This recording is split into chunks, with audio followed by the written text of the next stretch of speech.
Alright guys, today we're going to be checking our coil, our ignition coil, which is right here.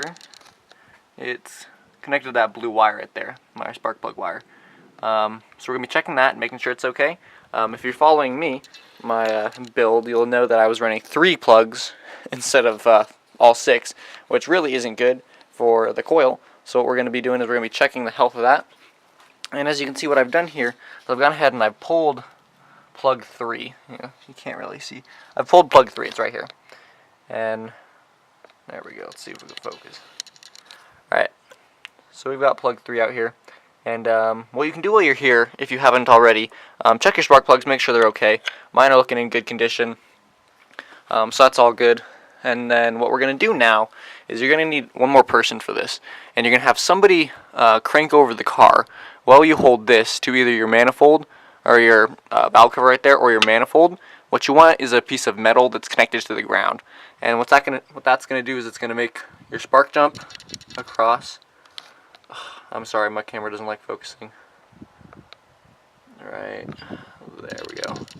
Alright, and it's going to make the spark jump across. And what we want to see is a nice blue spark.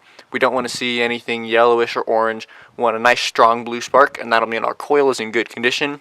So let's go ahead and do that. And what I'm going to undo is I have a fuse in the back for my fuel pump. I believe if you haven't done the fuel pump mod like me, there's a fuse in your fuse box under here somewhere. You'll have to figure out which one it is. I don't have the diagram right now. So I'm going to undo my fuel, and that way there's no engine actually spinning on the other 6 or 5 cylinders. It'll just be cranking over, and that's what we want. So we're going to go ahead and do that, and we're going to see how our spark plug is doing. Alright guys, so we're going to go ahead and do our test. What we want to see is a nice blue flame, and that's going to mean it's all good. So we're going to go ahead and do it. Alright Tim, go ahead and turn it over. Alright, that's good.